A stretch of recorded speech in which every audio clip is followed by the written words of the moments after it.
এ আল্লাহর গোলামেরা, উমর বলে না বাসায় চলে যান। বাসায় যাওয়ার পর সন্তান ভূমিষ্ঠ যখন হবে 2.5 থেকে 3 বছর পরে আসবেন, এরপরে আমি উমর বিচার করব। সুবহানাল্লাহ বলে। আলী এবার উমরকে জড়াই ধরে বলে, উমর তোমারও তো আল্লাহর কাছে অনেক মর্যাদা। নবী আপনার ব্যাপারে বলেন, লাউ কানা বাদি নবিয়্যিন লাকানা উমর। আল্লাহু আকবার বলে। আল্লাহ নবী আমার বলেন, আল্লাহ যদি আমার পরে নতুন কোন নবী বানাইতো, আমার সাহাবা উমর হইতো নতুন নবী।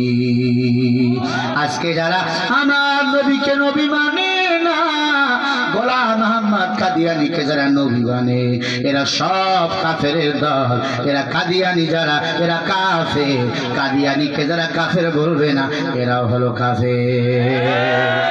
গোলাম মুহাম্মদ কাদিয়ানী নবী না কাফের? একে যারা নবী মানে এরাও কাফের, কাদিয়ানীকে যারা কাফের বলবে না, এরাও কাফের।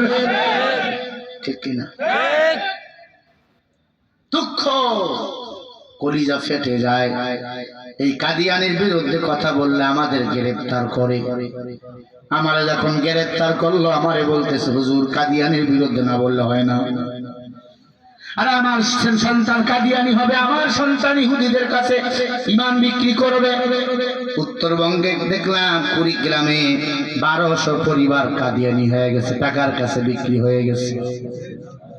আমাদের রংপুরে, লালমনিরহাট, নীলফামারীতে হাজার হাজার কাদিয়ানীদের স্কুলগুলো চলে। কথা হয় না? আজকে মেয়েদেরকে দিয়ে ফুটবল খেলাচ্ছে, ল্যাংটা বানাইতেছে। এগুলা প্রতিবাদ আলেম যদি না করে, করবে কারা? এগুলা প্রতিবাদ করতেই হবে, করতেই হবে, এগুলা করতেই হবে। এই প্রতিবাদ যদি না করে, একদিন বাংলাদেশ এমনি ল্যাংটা হয়ে যাবে।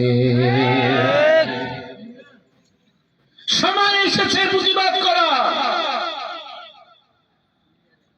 ও আল্লাহর গোলামেরা, উমর ডাক দিয়ে বলে, মা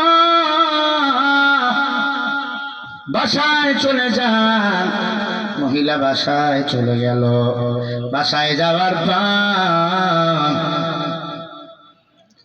সন্তান গর্ভপাত হয়ে গেল। 2.5 বছর বুকের দুধ পান করালেন। সুবহানাল্লাহ বলেন। কয় বছর? এখনকার মেয়েরা বুকের দুধ পান করা 1 বছর। কয় ডানো খাওয়া, কয় রেড কাউ খাওয়া। রেড মানে লাল, কাউ মানে গরু। গরুর দুধ খাওয়া, এই জন্য ছেলে বড় হইয়া গরুর মতো